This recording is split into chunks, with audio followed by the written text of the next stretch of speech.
El Inca acaba de publicar esto en sus redes sociales. Es un posteo en el que dice cuánta plata se ahorró en los últimos 6 meses de gestión. Yo vengo estudiando silenciosamente el Inca hace varios meses y ahora accedí a los números reales del instituto. Es una locura total cuando ves por cuánta plata se está discutiendo. Necesitamos hablar.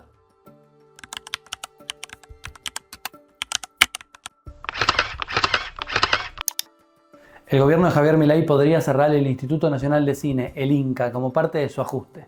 Pero desde el sector dicen que esto no tiene sentido porque el Inca se autofinancia. ¿Esto es así? ¿De dónde vienen los fondos del Inca?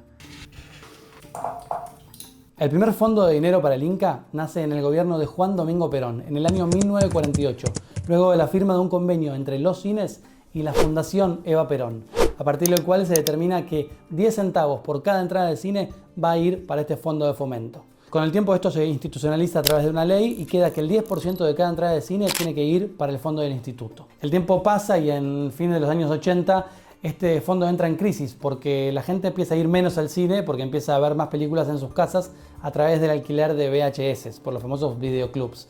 Entonces empieza a discutir cómo hacen para volver a hacer crecer ese fondo de fomento para la cinematografía argentina. Se llega entonces a la ley de 1994 en el gobierno de Menem.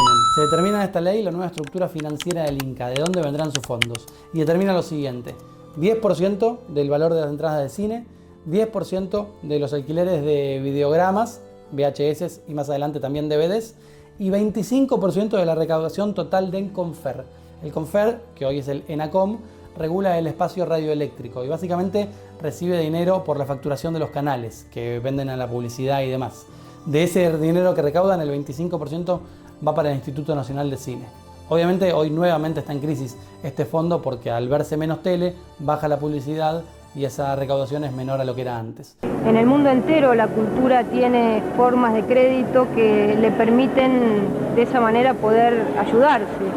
Creo que lo que hemos hecho aquí es dar una masa de dinero para que la Argentina pueda existir en el mundo. Hace un tiempo esta parte, el Inca también se vale de erogaciones especiales del Poder Ejecutivo. Esto no estaba previsto en la ley del 94, pero tampoco estaba prohibido. El Poder Ejecutivo tenía la facultad de darle dinero extra al Inca si quería. Y esto viene sucediendo. ¿Podemos decir entonces que el Inca se autofinancia? Bueno, en este punto tengo que ser honesto intelectualmente. No. Si por autofinanciarse se entiende sostenerte con los propios ingresos que vos generás, no es el caso del Inca. Lo que sí podemos decir es que se financia con impuestos de afectación específica, es decir, impuestos que están destinados por ley directamente al fomento del cine y que además, por otro lado, son impuestos que tienen una relación con la industria, son impuestos del sector. Ahora bien, más allá de dónde vienen los fondos, vamos a tratar de analizar los números específicos del Inca, cómo se utilizan esos fondos. Hay una regulación fundamental que tenemos que tener en cuenta antes de empezar a analizar el presupuesto. Cuando nació el instituto en 1958, había una normativa que decía que los gastos operativos, ahí estaban incluidos los gastos de los empleados, o sea, los sueldos, no podía superar el 10% del presupuesto total del instituto. Luego, en la presidencia de Onganía, esto se pasó al 18%, consciente de que el Estado siempre crece. Pero finalmente, en la ley de 1994, este límite ya no apareció más. Sin embargo, hay una normativa, a través de un decreto del Poder Ejecutivo, que dice que al menos el 50% del presupuesto total del instituto debe ser gastado en subsidios a largometrajes. Es decir, la mitad del presupuesto total del Inca cada año debe ser destinado al fomento directo de la industria cinematográfica, es decir, a la producción de películas. ¿Por qué digo esto? Bueno, ahora cuando veamos el presupuesto van a entenderlo. Veamos los números del último presupuesto ejecutado disponible, el del año 2023. En el 2023 el Inca recibió 16.139 millones de pesos, es decir, a cambio de hoy 16 millones de dólares. Obviamente que la conversión es injusta porque en enero de 2023 el dólar no valía 1.000 pesos, entonces es un poco más que 16 millones de dólares, pero no tanto más. ¿Esto por qué hago un alto acá?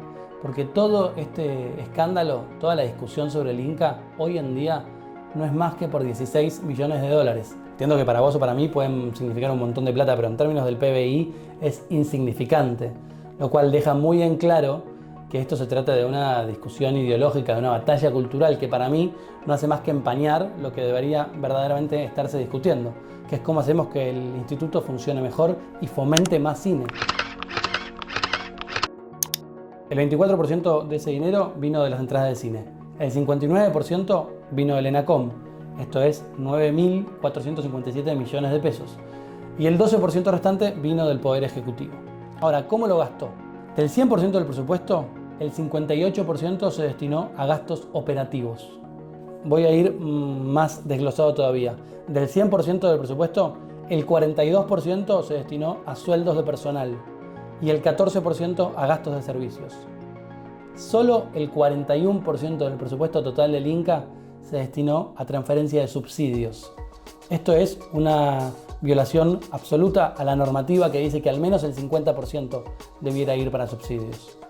Los primeros que se indignan con estos números son los propios trabajadores del sector, los que hacen películas, porque se preguntan cómo puede ser que administrar un fondo de dinero sea más caro que el propio fondo en sí. Es básicamente como contratar un contador y que por año te cobre más plata de la que ganás en todo el año, un sinsentido.